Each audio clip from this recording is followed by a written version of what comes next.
শুরু করছি Southee lubricant নিবেদিত নাগরিকের প্রতিদিনের খবর ভিত্তিক অনুষ্ঠান বলা না বলা। আমি নাজমুল আশরাফ।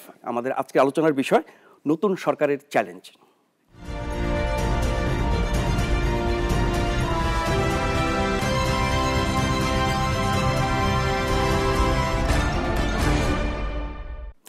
আজকের বিষয় নিয়ে আলোচনার জন্য আমাদের দুজন অতিথির একজন হলেন জনাব মাহফুজুল্লাহ, সিনিয়র সাংবাদিক, লেখক এবং গবেষক। আরেকজন হচ্ছেন সাবেক সচিব জনাব আবু আলম শহীদ। আপনাদের দুজনকেই স্বাগত জানাচ্ছি। আপনারা যারা অনুষ্ঠান দেখছেন নিশ্চয়ই আমাদের আলোচনায় অংশ নেবেন, প্রশ্ন করবেন, মতামত দেবেন আমাদের পর্দায় দেখানো নম্বরে।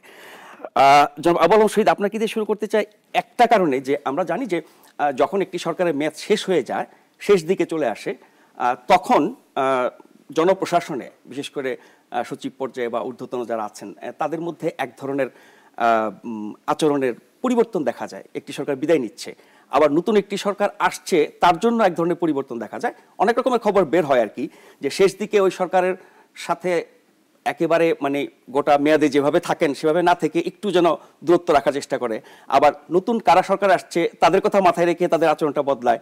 আপনি প্রশাসনের শীর্ষ পর্যায়ে ছিলেন, এখন বাংলাদেশের আমলাদের এরকম একটা বৈশিষ্ট্য আছে বলে কথিত আছে, বা আমরা সেরকম খবর বিভিন্ন সময় পাই। এবারের নির্বাচনে যেহেতু একই দলের ধারাবাহিকতা এসেছে, বা আগে পরে বোঝাও যাচ্ছিল যে কারা আসবেন, সেক্ষেত্রে কি প্রশাসনের মধ্যে এরকম কোনো আচরণের তারতম্য দেখেছেন? না, আপনি তো উত্তর বলেই দিলেন যে যেহেতু একই সরকার আসছে, আপনি যেদিকে ইঙ্গিত করেছিলেন সেটা হলো যে সরকারের একটা পরিবর্তন হলে, বাট এর আগে আমরা যেটা দেখেছি তত্ত্বাবধায়ক সরকার হয়েছিল কয়েক দফায়, তো সেই সময় আচরণের কিছুটা পরিবর্তন স্বাভাবিক হয়ে এসেছিল। কেননা অভিযোগের তীরটা সবসময় আমলাদের দিকে থাকে, এখনও আছে। যে মির্জা ফখরুল ইসলাম আলমগীর বা ডক্টর কামাল হোসেন, তারা তো বলছেন যে নির্বাচনে তাদেরকে হারিয়ে দেওয়া হয়েছে এবং তারা যথাযথ ফলাফল পাননি, কারণ পুলিশ, আমলা, নির্বাচন কমিশন এবং নির্বাচনের দায়িত্বে যারা ছিলেন তারা সবাই মিলে এক দলের পক্ষে দাঁড়িয়ে গিয়েছিলেন। তো এই অভিযোগ তো সবসময় থাকে, এবং ওই তত্ত্বাবধায়ক সরকারের সময় এই অভিযোগগুলো যখন করা হয় যে এতদিন ধরে তারা ক্ষমতায় আছেন, যে সরকার, সেই সরকারের অনুগতরা এখন ক্ষমতায়, তাদের পছন্দের ডিসি, পছন্দের এসপি, পছন্দের পুলিশ ক্ষমতায় বিভিন্ন জায়গায় আছে, তারা হয়তো নির্বাচনটাকে প্রভাবান্বিত করতে পারে। তখন তত্ত্বাবধায়ক সরকার আসার পরে কিছু কিছু পরিবর্তন হয়, এবং পরিবর্তনের ফলে একটা আচরণগত পরিবর্তন যেটা আপনারা লক্ষ্য করেছেন, এবং যেখান থেকে এই ধারণাটা করা হয়েছে যে এরকম পরিবর্তন হয়ে যায় কিনা। আমাদের দেশে কিছু কিছু ক্ষেত্রে কথাটা সত্য, কিন্তু সকল সরকারি কর্মকর্তার জন্য এটা সত্য না। কিছু সংখ্যক কর্মকর্তা আছেন যাদের হয়তো আচরণের পরিবর্তন হতে পারে, যারা মনে করেন যে একটি দলকে সমর্থন করা দরকার, যারা মনে করেন যে দলের সমর্থন না পেলে তিনি তার অভিষ্ট লক্ষ্যে পৌঁছতে পারবেন না, সেরকম কিছু সংখ্যক কর্মকর্তা থাকতে পারেন। দুদিক থেকে এক হচ্ছে যে আমলারা যেমন কোনো একটি দল বা সরকারের পক্ষ নিয়ে নেন, আবার যারা ক্ষমতা থাকেন তারা আবার এদেরকে দলীয়করণ করেন। এটা দুইভাবে দলীয়করণের একটা অভিযোগ আছে। এটাকে যতটা আমি রাজনৈতিকভাবে বিবেচনা করব, তার চেয়ে বেশি বিবেচনা করব যে আমলাদের সীমাবদ্ধতা কোথায়, আমলাদের দোষ কোথায়। কারণ যে সরকারি ক্ষমতায়, যেমন ধরেন এবারকার মন্ত্রিসভাতে নতুন কিছু মুখ আসবে, সেই অর্থে সরকারে কিছু কিন্তু পরিবর্তন আসবে, এবং বড় কোনো পরিবর্তন না, যেহেতু প্রধানমন্ত্রী পরিবর্তন হচ্ছে না। কোনো কোনো সময় তো একই সরকার ক্ষমতা আসলে কিন্তু প্রধানমন্ত্রীও পরিবর্তিত হতে পারে। সেই ক্ষেত্রে কিন্তু নানাবিধ ইকুয়েশন ওয়ার্ক করে।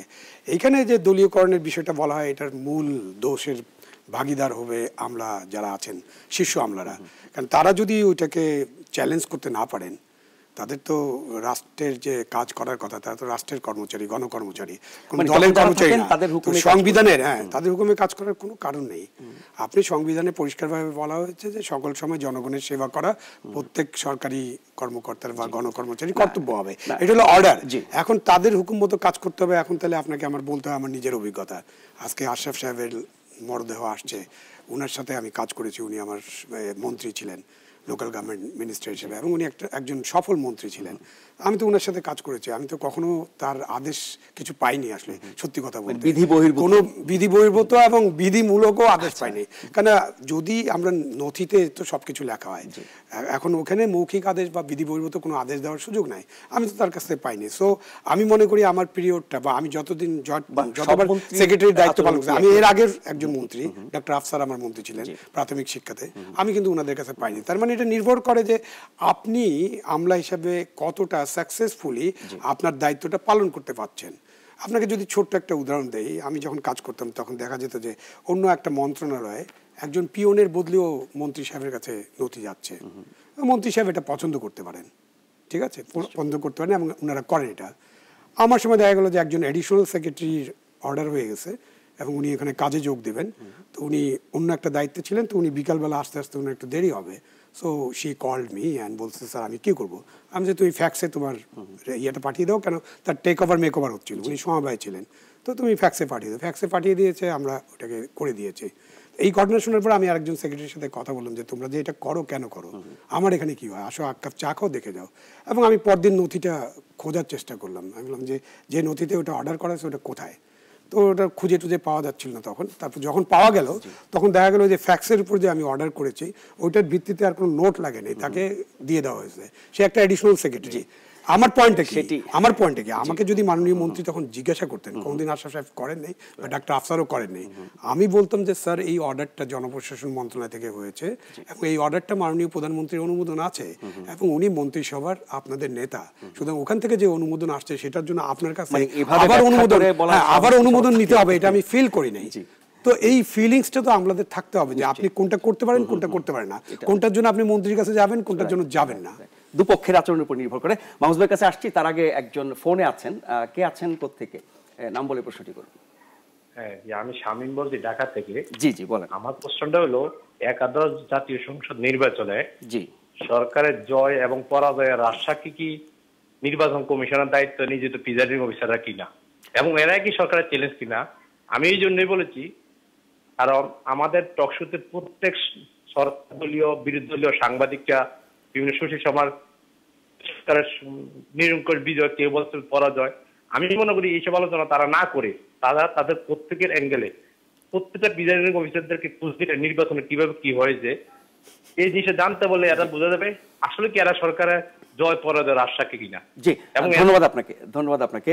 মাহফুজ ভাই এটার উত্তর দেবেন নাকি আমি আমার মূল প্রশ্নে যাব? মূল প্রশ্নে আসেন। মূল প্রশ্ন হচ্ছে যে নতুন সরকার হতে যাচ্ছে, মন্ত্রিসভা নতুন হবে, আকার ছোট বড় কি হবে সেটা আমরা দেখবো, রদবদল খুব বেশি হবে না বলে অনেকেরই ধারণা, যেটা শহীদ ভাই বলছিলেন। কিন্তু যারা সরকার চালান, প্রশাসনে যারা থাকেন, একেবারে সচিব থেকে শুরু করে একেবারে মানে নিচ পর্যন্ত, তাদের তো রদবদলে খুব একটা সুযোগ আছে কি, বা নতুন সরকারের সাথে সাথে নিশ্চয়ই প্রশাসনেরও কিছু রিসাফল রদবদল হতে পারে কি? এখানে জিনিসটাকে দুরকম ভাবে দেখা যেতে পারে। এর একটা হচ্ছে যারা ক্ষমতায় থাকেন, যেই দলই থাকুক, তাদের একটা মূল লক্ষ্য হচ্ছে ক্ষমতাকে সংহত করা, এবং ক্ষমতাকে সংহত করতে গিয়ে এই যে বিভিন্ন সময়ে যে ঘটনার বিবর্তন হয়, নতুন নতুন ঘটনা আসে, এগুলোকে তারা কি করে মোকাবেলা করবেন সেটা একটা বড় সমস্যা হয়ে দাঁড়ায়। আবুল আলম শহীদ খান যেটা আমলাতন্ত্রের কথা বললেন, তিনি এগুলো বলেছেন তার ব্যক্তিগত অভিজ্ঞতা থেকে। আর আমলাতন্ত্র সম্পর্কে আমাদের বক্তব্যটা হচ্ছে তাত্ত্বিক, মানে বই পুস্তক পড়ে। এখন আমলাতন্ত্রের যে বিকাশ হয়েছে সারা পৃথিবীতে বিভিন্ন সময়, এই বিকাশটা কেন? এই বিকাশটা আসলে তো মূলত হচ্ছে প্রত্যেক রাষ্ট্রের যে প্রশাসন থাকে সেই প্রশাসনটাকে চালিয়ে নেওয়ার জন্য। সেটা সুদূর অতীতেও ছিল, যেমন ধরেন চীনে এক সময় এত কঠিন পরীক্ষা ছিল আমলাতন্ত্রে প্রবেশ করবার জন্যে, আপনার যেটা কনফুসিয়াসের সময় 12 বছর পড়াশোনা করে তারপরে আসতেন। তো সেই অবস্থা তো এখন আর নাই। এখন বিশ্ববিদ্যালয়ের পরীক্ষা শেষে আপনার প্রতিযোগিতামূলক পরীক্ষা দিয়ে অন্যান্য দেশে অনেকটা একই রকমের। কাজেই সেখানে আমলাতন্ত্রের আনুগত্যটা সরকারের প্রতি না রাষ্ট্রের প্রতি, এইটা আমাদের মতন দেশগুলোতে পুরোপুরি ঠিক হয় না। যেমন ধরেন পার্শ্ববর্তী ভারতে কয়েকদিন আগে সিবিআইকে নিয়ে একটা খুব বড় রকমের ঝামেলা হয়েছে। সেখানে রাজনৈতিক নেতৃত্ব সিবিআই নেতৃত্বকে পরিবর্তন করেছেন রাতের আধারে করে, সেটা নিয়ে একটা খুব বড় হয়েছে, কারণ তারা রাজনৈতিকভাবে ওখানে নেতৃত্ব নিতে চেয়েছেন। আমাদের দেশেও যে প্রশাসন সম্পর্কে অভিযোগ আছে মানুষের, পুরোপুরি অযৌক্তিক সেটা কিন্তু নয়। এর একটা কারণ হচ্ছে যে যারা ক্ষমতায় থাকে না, একেবারে বাংলাদেশের জন্মের পর থেকেই সবসময় প্রশাসনকে নিজের স্বার্থে ব্যবহার করবার একটা প্রবণতা আমরা লক্ষ্য করেছি। সেটা কি বিধি বহির্ভূত? না, এটা যে সবসময় বিধি বহির্ভূত তা না। হয় কি ঘটনাটা কিভাবে ঘটে, যেমন ধরেন আপনার আমার আবুল আলম শহীদ, আমরা প্রত্যেক একটা রাজনৈতিক বিশ্বাস আছে, মতবাদ আছে, আনুগত্য আছে।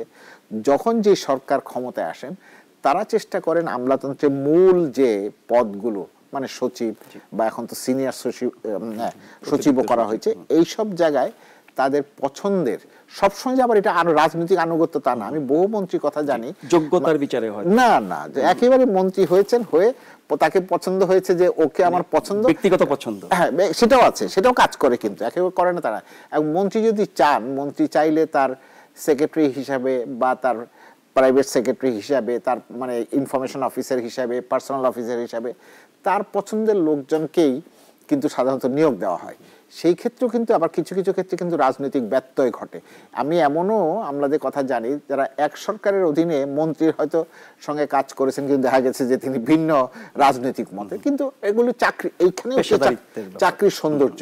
কাজেই এখন আমলাদের মধ্যে যেটা হয়, এখন যেটা হয়েছে, দোষটা আর কি, অভিযোগ অনেকের বিরুদ্ধে যে তারা রাজনৈতিক আনুগত্য দিয়ে আপনার সরকারের কাছে মানে পৌঁছতে চান।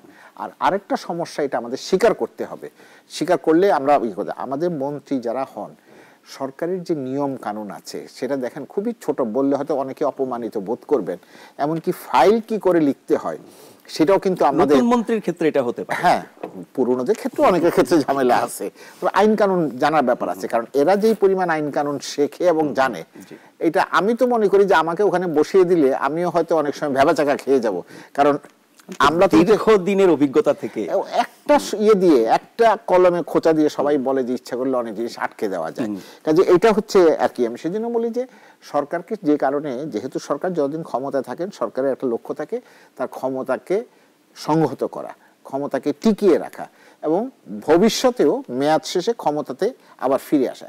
এই কারণে যেহেতু প্রশাসন, এবং এই প্রশাসনের মধ্যে আপনি সিভিল বলেন, মিলিটারি বলেন, অন্যান্য বিভিন্ন রকমের ব্যুরোক্রেটিক রিলেশনশিপ আছে, জুডিশিয়ারি, পুলিশ, বহু রকমের, এগুলোকে সরকার চালাতে, এবং প্রত্যেক ক্ষেত্রে কিন্তু ব্যুরোক্রেসি আছে। কাজে আমি মনে করি যে এইটা থেকে আমরা কখন উদ্ধার পাবো বলা বড় মুশকিল, কিন্তু উদ্ধার পাওয়া উচিত।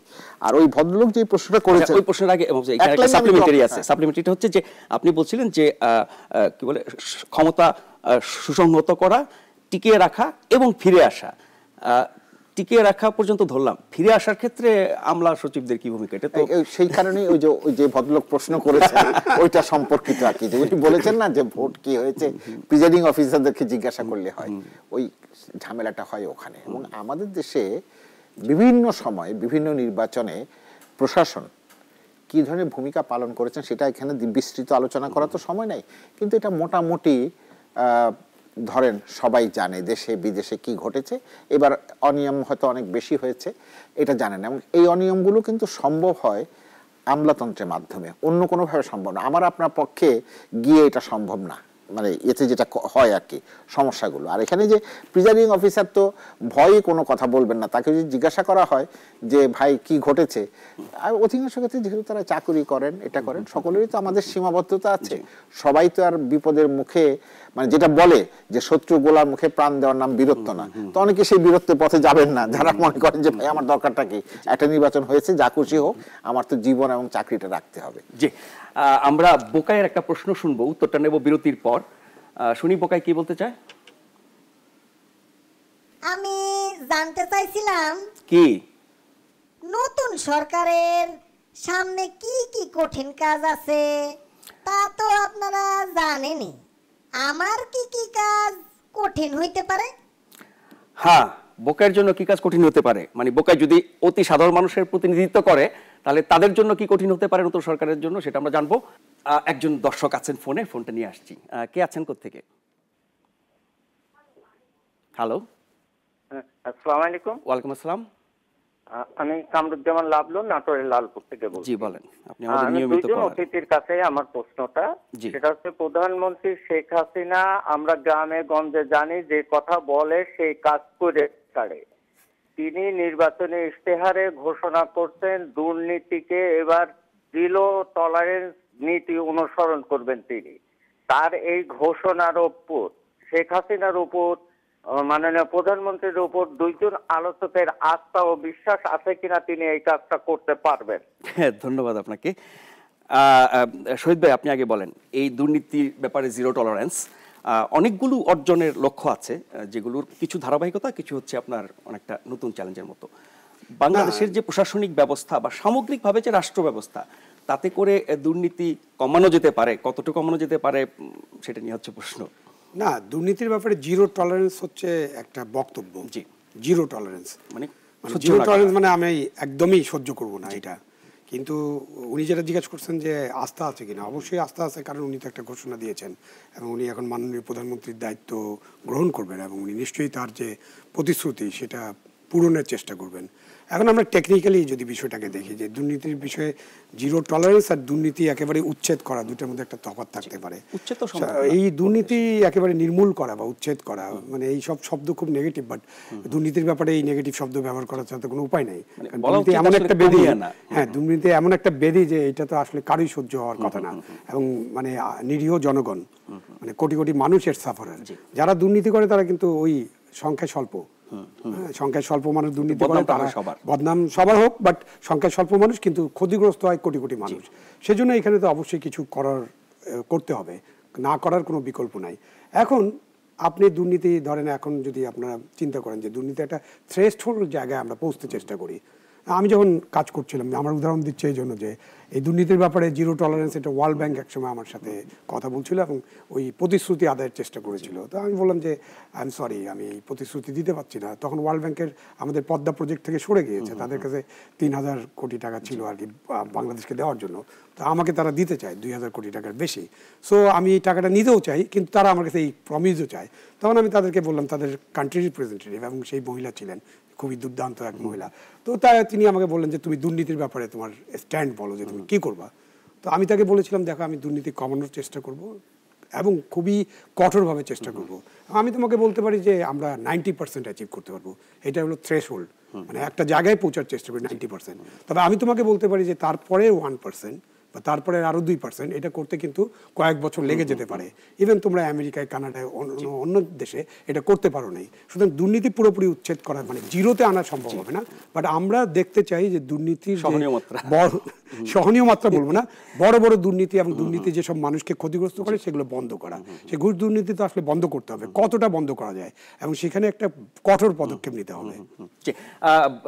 দুর্নীতি নিয়ে আমাদের বোকাইয়ের প্রশ্ন আছে, শুনি নেই, উত্তর হয়তো এর মধ্যে পেয়ে গেছি, তারপরে শুনি বোকাই দুর্নীতি নিয়ে কি ভাবছে। আমার একটা কথা আছে। কি কথা? এইবার কি সরকার ঘুষ খাওয়া কমাইতে পারবো? কমাইতে পারবে কিনা সেটাই বলছিলেন শহীদ ভাই। আমি একটু মাহফুজ ভাইয়ের কাছে যেতে চাই। ঘুষ তো একটি দুর্নীতি, আরো অনেক রকমের দুর্নীতি আছে, সেগুলো কমানোর কথা বলছিলেন। শূন্যতে নিয়ে আসা কোনো দেশই পারে না, এবার সম্ভব না। আপনি কতটা আশাবাদী যে এই দফায় দুর্নীতি কমবে? না, জিরো টলারেন্সের যে কথা বলা হয়েছে তার উপরে আমরা আস্থা রাখতে চাই। সমস্যাটা অন্য জায়গায়। সমস্যাটা কোথায় জানেন? প্রধানমন্ত্রী যে প্রতিশ্রুতি দিয়েছেন সেটি সরকারি কর্মক্ষেত্রে বা সরকারের কাজকর্মে যদি তার প্রতিফলন ঘটে তাহলে মানুষ অনেক হবে, মানে সন্তুষ্ট বোধ করবে বা আস্থাবান হবে। আর যেসব কারণে দুর্নীতি হয় এ তো নানান রকমের চরিত্র আছে, অনেক ব্যাখ্যা বিশ্লেষণ নিয়ে আলোচনা হয়েছে। এর মধ্যে আরেকটা হচ্ছে সিস্টেমের একটা সমস্যা আছে আমাদের এখানে। সিস্টেমের কারণ, সিস্টেমও কিন্তু মানুষকে দুর্নীতির গ্রস্ত হতে বা দুর্নীতির রাস্তাটা উন্মুক্ত করে দেয়। আরেকটা জিনিস, যেমন ধরেন আমি নিজে ব্যক্তিগতভাবে, অনেকে হয়তো ভুল বুঝবেন, আমি ব্যক্তিগতভাবে মনে করি যে কিছু দুর্নীতি আছে যেগুলি কোনো রকমভাবে কখনোই সমাধান করা যাবে না। এইটা সমাধান করতে গেলে আরও অনেক পথ আমাদের পেরোতে হবে। যেমন ধরেন এক ধরনের পেশার লোকজন সম্পর্কে আছে, রিক্সাওয়ালার কাছ থেকে 5 টাকা 10 টাকা নেয়। এইটাকে মানে এটা যত না জাতীয় জীবনে ক্ষতি হয়, ব্যক্তিগত জীবনে ক্ষতিটা অনেক বেশি হয়। অনেকে বলেন যে কাবিখা এটা ওইটার ইয়ের থেকে টাকা পয়সা নেওয়া হয়। এইটাও কখনো কখনো চিন্তা করলে আমার কাছে মনে হয় যে টাকাটা তো দেশে থাকে, কিছু লোকের কাছে যায়, কিন্তু যেগুলো উচ্চ পর্যায়ের দুর্নীতি, হাজার হাজার কোটি কোটি টাকা, মানে ইয়ের কারণে আপনার কাছে ক্ষমতা আছে, ক্ষমতার বিনিময়ে আপনি বাইরে নিয়ে যাচ্ছেন দেশের, সেইটা দেশকে অনেক বেশি ক্ষতিগ্রস্ত করে, মানুষের চোখেও পড়ে। আবার এটাও শুনেছি যে ব্যাংক সম্পর্কে অভিযোগ শুনেছি যে ছোট নোট নিয়ে গেলে ব্যাংক অনেক সময় গুনতে চায় না, বলে যে ভাই 5 টাকার নোট আমি গুনতে পারবো না, এত 10 টাকার নোট। এগুলো আছে নানা রকমের। আমি বলছি যে কতগুলো দুর্নীতি আছে যেগুলো ইচ্ছা করলেই আপনি করতে পারবেন না, বন্ধ করতে পারবেন, থাকবে, কিন্তু সেটা নিয়ে মানুষের উদ্বেগ কম। মানুষের উদ্বেগ হচ্ছে সরকারি পর্যায়ে, উচ্চ পর্যায়ে যেগুলো হয় এবং সিস্টেমের কারণে যেগুলো হয়। এখন সরকার কিন্তু ইচ্ছা করলে, আজকে যে অবস্থায় দাঁড়িয়েছে সারা পৃথিবীতে, সরকার ইচ্ছা করলে কিন্তু অনেক সিস্টেমকে কারেকশন করে দিতে পারে। কিন্তু আমাদের এখানে যে কোনো কারণেই হোক, এই জন্য কখনো আমলাতন্ত্রকে দায়ী করা হয়, কখনো রাজনীতিবিদদের দায়ী করা হয়, সাংবাদিকদেরকেও কখনো কখনো দায়ী করা হয়, যে সিস্টেমটা আমরা বদলাতে চাই না। তো সিস্টেম না বদলালে কিন্তু অনেক দুর্নীতি ইচ্ছা থাকলেও করা সম্ভব হয়। তবু আমরা আশা করব যে সরকার, অন্তত যে নতুন সরকার, সরকারি পর্যায়ে যে দুর্নীতি হয় পাবলিক মানে ইয়েগুলোতে, যেমন ধরেন আপনার যে বিভিন্ন ব্যাংকে যেগুলো হয়, এগুলোর ব্যাপারে সরকার কঠোর হস্তে আপনার করবেন, নিয়ন্ত্রণ গ্রহণ করবেন। জি, আরেকজন ফোনে আছেন, শুনে শহীদের কাছে আসছি। কে আছেন, কোত্থেকে? হ্যালো, আসসালামু আলাইকুম। ওয়ালাইকুম আসসালাম। নাজরুল সাহেব, আমি আপনাকে অনেক ধন্যবাদ দিই, আপনার এই অনেক চেষ্টার পরে আজকে আপনাকে পেয়েছি। জি, ধন্যবাদ আপনাকেও। প্রশ্নটা করেন। প্রশ্নটা, আমি টাঙ্গাইল থেকে শাহজাহান বলছি। জি, আমার প্রশ্নটা হলো, আমরা তো দেশের নাগরিক, জি, আমাদের চাওয়া হলো এই যে জিরো টলারেন্স বলতেছে, আমাদের সাহেব বললেন এটা দূর করা সম্ভব না। আমাদের বর্তমান দেশে যে সমস্ত সংস্থা আছে, যেমন সেটেলমেন্ট অফিস, তারপর রেজিস্ট্রি অফিস, তহসিল অফিস, বিভিন্ন অফিস আদালত, থানা থেকে নিয়ে সব জায়গায় আমাদের প্রতিনিয়ত কাজ করতে গেলে টাকা ছাড়া কোনো কাজ হয় না। একটা জিডি করতে গেলে আমাদেরকে হাজার হাজার টাকা দিতে হয়। তা পুলিশ তো টাকা ছাড়া কোথায় যাবেও না, দুই পক্ষ থেকে টাকা নিবে। জি, আপনার প্রশ্নটা কি?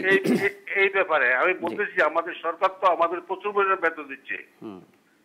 পুলিশ বলেন, সেনাবাহিনী বলেন, নৌবাহিনী বলেন, যে কোনো সংস্থা, সব জায়গায় বেতন বৃদ্ধি। কিন্তু আমাদের এই যে ঘুষের অবস্থাটা, এই দুর্নীতি কিভাবে কমাবে বাংলাদেশে? জি, ধন্যবাদ আপনাকে। শহীদ ভাই, এই যে বেতন বাড়ানো হলো 123%, বাংলাদেশের ইতিহাসে তো বটে, আমি জানি না বিশ্বের ইতিহাসে এরকম এক ধাপে এত বেতন বেড়েছে কিনা। বাড়ানো নিশ্চয়ই অন্যতম একটা কারণ ছিল যে অনিয়ম দুর্নীতি যাতে না হয়। তো যারা অনিয়ম দুর্নীতি করেন তারা কি বেশি বেতন পেলে করা বন্ধ করে দেবেন? না, এটা তো কখনোই ভাবা যাবে না। দুর্নীতি হলো একটা রোগ। জি, মানে প্রথমত এটা হলো মানসিক রোগ, তারপরে আপনার তো লোভের একটা ব্যাপার আছে, গ্রেট ফ্যাক্টর। একজন দুর্নীতি করে কিন্তু থামে না। মানে একজন ধরেন প্রথম চাকরিতে আসলো, যে কোনো পেশার, আমি কোনো উনি কতগুলো পেশার কথা বলছি, আমি কোনো পেশায় যাব না, একটা পেশার একজন চাকরিতে আসলো, কোনো কারণে সে সিস্টেমের কারণে, যেটা মাহফুজুল্লাহ ভাই বললেন, সিস্টেমেই তাকে বাধ্য করে হয়তো যে তুমি দুর্নীতি করছো। কেন ঢাকা ইউনিভার্সিটি বা যে কোনো ইউনিভার্সিটি গ্র্যাজুয়েট, আমরা তো ইউনিভার্সিটিতে মনে হয় দুর্নীতি করানো শিখাই না, এখন পর্যন্ত এই ধরনের কোর্স চালু হয় নাই। তো সে কিন্তু একটা ফ্রেশ গ্র্যাজুয়েট এবং ফ্রেশ ম্যান, একটা চাকরিতে গেল, তারপর তাকে যে ট্রেনিং দেওয়া হলো, ওখানেও কোনো দুর্নীতি শেখানো হয় না, বাট সে কোনো না কোনোভাবে এটার মধ্যে জড়িয়ে পড়ে, এবং সিস্টেমের কারণে জড়াতে পারে, এবং তার মানসিকতার কারণে, তার চাহিদার কারণে। এখন দেখা গেল যে তার তো কোনো শেষ নাই, সে তখন প্রথম ভাবে যে 1 কোটি টাকার মতো আমার যদি দুর্নীতি করে পাই তাহলে আমি ভালো হয়ে যাব, কিন্তু সে আর ভালো হতে পারে না। সেই জন্য যে বেতন বাড়ানো বা বেতন কমানো, এটার সাথে দুর্নীতির ডাইরেক্টলি কানেক্টেড না, বাট কানেক্টেড আছে। কারণ আমি আপনাকে প্রথমেই বলছি যে দুর্নীতিগ্রস্ত কিন্তু পুরো সোসাইটি না, কিছু মানুষ দুর্নীতিগ্রস্ত, কিছু সিস্টেম একেবারে দুর্নীতিগ্রস্ত, কিছু পেশা।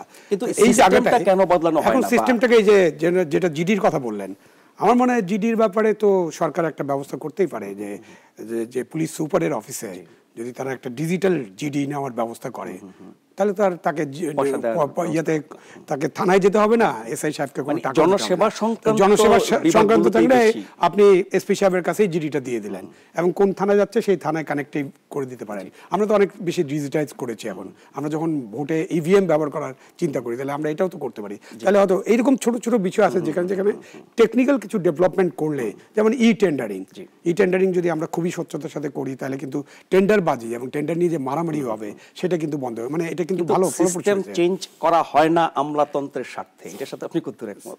অফকোর্স সিস্টেম চেঞ্জ করা হয় না আমলাতন্ত্রের স্বার্থে, বা আমলাতন্ত্র বলতে তো আমি রাষ্ট্রপতি থেকে চৌকিদার মনে করি। সুতরাং সরকারি কর্মকর্তা মানে চৌকিদারও সরকারি কর্মকর্তা। ওই যে একটা গল্প আছে না, কিন্তু যারা ঢেউ গুনে পয়সা আর কি, সে চুরি করে তাকে নদীর পাড়ে দাঁড় করে দিল, এখন সে নদী দিয়ে নৌকা যেতে দেবে না, কেন আমাকে রাজা বলছে ঢেউ গুনতে হবে, তুমি ঢেউ নষ্ট করে দিচ্ছ। তো দুর্নীতি যে করতে চায় তাকে এটা, দুর্নীতির বিরুদ্ধে কঠোর হতে হবে, কঠোর ব্যবস্থা নিতে হবে। এখন সরকারি কর্মকর্তা কর্মচারীদের তো জিজ্ঞাসা করতে হবে নিজেকে যে আমি যে টাকা পাই, এই যে বেতন বাড়ানো কিন্তু একটা ইম্পর্টেন্ট এজেন্ডা, সবাই যে দুর্নীতি করতে পারে এমন না। দুর্নীতির সাথে সবাই যুক্ত হতে পারে। আপনি ধরেন শিক্ষক, প্রাথমিক বিশ্ববিদ্যালয়ের শিক্ষক, সে কি দুর্নীতি করবে? সে আর্থিক দুর্নীতি করতে পারে না। ওই যে বিনামূল্যে বই বিক্রি করে দেয়। না, বিনামূল্যে বইও এখন বিক্রি টিক্রি করে না। সে যেটা করতে পারে সেটা তার নৈতিক দুর্নীতি, মানে সে তার স্কুলে হাজির থাকার কথা, একটা নির্দিষ্ট সময় সে স্কুলে গেল না, সে তার অন্য একটা কাজ নিয়ে করতে পারে, কিন্তু সে আর্থিক দুর্নীতি করতে পারে না, বা সে লোকের কাছে জোর করে টাকা আদায় করতে পারে না। তো সেরকম অনেক পেশা আছে বাংলাদেশে যে পেশার লোকেরা কোনো দুর্নীতি করতে পারে না, সেই জন্য তাদের বেতন বৃদ্ধিটার প্রয়োজন ছিল। আপনি যেটা বলছেন 123%, আপনারা যখন মিডিয়াতে এসব আলোচনা করেন তখন ফিগার টিগার যেগুলো দেন আসলে ওগুলোতে মানুষ কনফিউজ হয়ে যায়। এই যখন বেতন বৃদ্ধি হয়, হ্যাঁ 123% হবে যে নতুন চাকরিতে জয়েন করেছে, মানে যে 10,000 টাকা বেতনের চাকরিতে প্রথম জয়েন করবে তার জন্য 20,000 টাকা বা 21,123। কিন্তু বিভিন্ন স্কেলে ধরেন আপনি একজন চাকরি করছেন, আপনি জয়েন্ট সেক্রেটারি 7 বছর অলরেডি চাকরি করেছেন, 7 বছরে আপনি যে টাকা বেতন বৃদ্ধি হয়েছে তার তুলনায় কিন্তু খুব বেশি হয় না, ধরেন 30% 40% হয়। তো ওইখানে কিন্তু আমরা একটা কনফিউশনে আছি যে এত টাকা, মানে গড়পড়তা মনে হয় সবারই বুঝতে। এবং আপনাকে এটাও বলি যে টাকা বাড়ানো হচ্ছে দ্যাট ইজ নট এনাফ। আপনাকে আমি বলি যে আমিও সেক্রেটারি ছিলাম, আমি 40,000 টাকা বেতন পেতাম। আমি যেদিন সেক্রেটারি থেকে রিটায়ার করেছি তারপরের দিন একটা টিভি স্টেশনে যোগ দিয়েছিলাম সিইও হিসেবে। I use to get 5 lakh টাকা অ্যান্ড প্লাস আদার ফ্যাসিলিটিস, গাড়ি, credit card and then other things. So তাহলে আমি বলতে পারি যে সরকার আমাকে 40,000 টাকা বেতন দিত, প্রাইভেট কোম্পানি আমাকে সঙ্গে সঙ্গে 5 লাখ টাকায় নিয়েছে। আমি ইউএনডিপিতে একটা কনসালটেন্সি করছি, আমি এটার মাসে 6 লাখ টাকা আমার রিমুনারেশন ছিল। সো ওইটা দিয়ে কিন্তু বিবেচনা করা যায় একজন ভালো সরকারি কর্মকর্তা কর্মচারী মার্কেটে আরো কি বেশি কম্পেনসেট করা, আরো বেশি কম্পেনসেট করলে দুর্নীতি বন্ধ হবে, এটার সাথে আমি সম্পর্কিত করব না। অন্তত বঞ্চিত হবে না, বঞ্চিত হবে না। জি। আরেকজনকে পেয়েছি ফোনে, তার কথাটা শুনে আলোচনায় ফিরবো।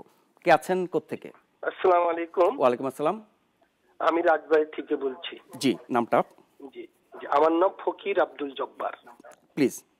জি, আমি ভাবছি এভাবে যে বাংলাদেশের মাননীয় প্রধানমন্ত্রী যখন সারা বিশ্বের দুর্নীতি মুক্তর মধ্যে 5 জনের মধ্যে 3 নাম্বার আছে, যে দেশের সরকার সরকারি কর্মচারীদের 130% বেতন বর্ধিত করেছে, সেই দেশে দুর্নীতি বিলীন না হওয়ার কোনো কারণ নেই। সেই সাথে আমি অনুরোধ করব, আপনার যে 3 জন বসে আছে বিদগ্ধ জন, এটা আমি 10 বছর আগে থেকে আমি এই কাজটা শুরু করেছি আমার এলাকায় রাজবাড়িতে। আমি একটা হ্যান্ডবিল সহ সিম্পোজিয়াম মিটিং মিছিলাম করছি এলাকাতে, এবং এটা বহির্বিশ্ব এটা আমি পাঠিয়ে দিয়েছি। আমার অনুরোধ থাকলো যদি আপনার দুর্নীতি বন্ধ হয়, বড় বড় ব্রিজ, বাংলা যে সমস্ত ব্রিজ হচ্ছে এখন, পদ্মা সেতুর মতো হাই স্কুল, কলেজ, ওই দুর্নীতির টাকা দিয়ে অনেক কিছু করা যায়। জি জি জি, মাদ্রাসা এগুলো করা যায়, এবং বড় বড় ইউনিভার্সিটি করা যায়। আমি মনে করি যে ভালো একটা বিষয়ের জন্য হচ্ছে শেখ হাসিনা যে উনি নিয়েছেন দায়িত্ব নিয়ে বলতেছেন, আমার বিশ্বাস যে এটা আমরা করতে পারবো। জি, ধন্যবাদ আপনাকে। আপনার আশাবাদ সফল হোক, বাস্তবায়িত হোক, সেটি আমরা চাই। আমরা আলোচনা প্রায় শেষ পর্যায়ে চলে এসেছি। সরকারের ভূমিকা, দুর্নীতির ক্ষেত্রে প্রশাসনের ভূমিকা, এগুলো নিয়ে আমরা কথা বলছি। ওই ব্যাপারে আমার ছোট্ট একটা আছে, সেটা হচ্ছে যে আমরা বিরোধী দলে যখন যারা থাকেন, আগের বিরোধী দলকে আমরা শুনেছি বিশেষ করে রাজনৈতিক সংকটময় মুহূর্তে প্রশাসনের লোকজনকে আহ্বান জানানো হয় যে আপনারা সরকারের অবৈধ নির্দেশ মানবেন না, আপনারা বৈধ অনুযায়ী কাজ করবেন। সেই বাস্তবতা কি থাকে কোন সরকারের আমলে? তারা কিন্তু এবারে নির্বাচনে যে অভিযোগগুলো এসছে সেগুলো যদি সরকার নির্দেশে করে, তারা কিন্তু দুর্নীতির সম্পর্কে খুব দ্রুত 2-3টা লাইন বলতে চাই। ফকির আব্দুর রাজ্জাক যে কথাটা বলেছেন, মন্তব্যটা করেছেন, হয়তো সঠিক, কিন্তু এই যে বলেছেন বিদগ্ধ জন 3 জন, আমি নিজেকে খুব বিদগ্ধ জন মনে করি না, না উনি হয়তো করেছেন। 1 2 নম্বর হচ্ছে দেখেন, এই যে দুর্নীতির বিষয়টা তো একেবারে ঐতিহাসিক আমাদের কনটেক্সটে। ব্রিটিশ ইন্ডিয়াতে একটা কথা চালু ছিল, ফ্রম ভাইসরয় ডাউন টু চৌকিদার এভরিবডি টেক্স ব্রাইব। এটা একটা। আরেকটা সমাধান উগান্ডাতে করেছিল ইদি আমিনের পরবর্তী পর্যায়ে, মুসাবেহিনি সরকার যখন আসেন, তখন কাস্টমস ডিপার্টমেন্ট সম্পর্কে এত অভিযোগ ছিল, লগ স্টক অ্যান্ড ব্যারেল বলে ইংরেজিতে এটাকে, একেবারে পুরো কাস্টমস ডিপার্টমেন্ট বলছে যাও খোদা হাফেজ তোমাদের দিয়ে, নতুন ভাবে ওখানে রিক্রুটমেন্ট করা হয়েছে। এগুলো হরেক রকমের পন্থা আছে, হরেক রকমের পন্থা আছে। আবার আরেকটা বলি, দেখেন আপনাকে আমি জানি না, কিন্তু আমার সামনে যদি এখন এখানে এসে কেউ বলে যে ভাই এই 1 কোটি টাকা তুমি নিয়ে যাও, এটা আনান, তোমাকে কোনো জবাবদিহি করতে হবে না, মানুষের তখন টেম্পটেশনটা কোথায় যায়? আর আমাদের দেশে অনেক কাজের জন্য কিছু না, আপনি গিয়ে একটা পিয়নকে বলেন যে ভাই যে ধর 500 টাকা নিয়ে আমার ফাইলটা এই টেবিল থেকে ওই টেবিলে নিয়ে যায়, সে তো অটোমেটিক্যালি সে মনে করে যে এটা বোধহয় তার এক ধরনের উপরে মানে পাওনা। আচ্ছা, কাজে এগুলো দীর্ঘ আলোচনার বিষয় আছে। এখন আপনি যেটা বললেন যে এইটা বিভিন্ন জায়গায় কিন্তু এটা পলিটিক্যাল কালচারের পার্ট। এখন আমাদের দেশের সমস্যাটা হচ্ছে আমাদের পলিটিক্যাল কালচারের যেভাবে বিকাশ ঘটেছে, আমি বিশ্ববিদ্যালয়ে পলিটিক্যাল কালচার পড়াই, তো যেভাবে পলিটিক্যাল কালচারের ইয়েটা হয়েছে তাতে এগুলি কিন্তু সবই নির্ভর করে পলিটিক্যাল ইনস্টিটিউশনসের সঙ্গে। পলিটিক্যাল ইনস্টিটিউশনসের রোল আবার নির্ভর করে মিডিয়া কতখানি তার উপরে মনিটরিং করছে, সিটিজেন্সরা কতখানি করছে। কাজে এটা একটা আরেকটার সঙ্গে সম্পর্কিত। কাজে একটা দল ইলেকশনের আগে জানানোর কেন জানায়, জানানোর আমার কাছে যেটা মনে হয় যে তার অভিজ্ঞতা থেকে সে দেখেছে যে নির্বাচনের সময় আপনার প্রশাসন বা প্রশাসনের সঙ্গে সম্পর্কিত যারা ওরা বিভিন্ন রকম আচরণ করে, সেই জন্য তারা মনে করেন যে আমরা একটা আবেদন জানাই, আবেদন জানালে সম্ভবত তার বিবেকের ক্ষেত্রে তিনি কিছুটা যদি কিছু করে থাকে। যদি কিছু হবে। শহীদ ভাই, শেষ করবো আপনাকে দিয়ে, সেটা হচ্ছে যে এই যে বিবেকের কথা, সরকারের কথা, বৈধ নির্দেশ, অবৈধ নির্দেশ, অনেক কিছু, কিন্তু আমরা তো আমেরিকা বা আর অনেক দেশে নিশ্চয়ই যারা নতুন সরকার আসে গোটা প্রশাসন তাদের মতো করে সাজায়, ওটাকে তারা দলীয়করণ বলে না। আমাদের দলগুলো ক্ষমতায় এসে প্রশাসনকে যদি রিশাফল বা রদবদল করে, তাদের মতো করে, তাদের পছন্দ বা তাদের যে নির্বাচনী প্রতিশ্রুতি বা এজেন্ডা সেটি বাস্তবায়নের জন্য যিনি যোগ্য তাদেরকে নেয়, সেটাকে আমরা দলীয়করণ কেন বলি? না, আমেরিকার যে কথা বললেন ওটা তো স্পয়েল সিস্টেম, সুতরাং ওটা একদম আলোচনার বাইরে, সব চলে ওদের সবই চলে যায়, মানে ডাইরেক্টরের উপরে যা আছে সবই চলে যায়। সো আমাদের দেশে আমরা ব্রিটিশ ব্যুরোক্রেসিকে ফলো করছি, মানে আমাদের ব্যুরোক্রেসি তো ব্রিটিশদের কাছ থেকে পাওয়া। তো এটা হলো একটা ইন্ডিপেন্ডেন্ট ব্যুরোক্রেসি, মেরিটোক্রেসি বলতে পারেন। এটা পরীক্ষার মধ্যে দিয়ে আপনি নির্বাচন করছেন এবং তারপরে তাকে ট্রেন আপ করছেন, তাকে বিভিন্ন ক্যাডারে নিয়োগ করছেন এবং তাদেরকে দিয়েই আপনার চলবেন। এটাই হলো ডেমোক্রেসির একটা বিউটি। কারণ ভালো ডেমোক্রেসির জন্য কিন্তু ভালো ব্যুরোক্রেসি দরকার।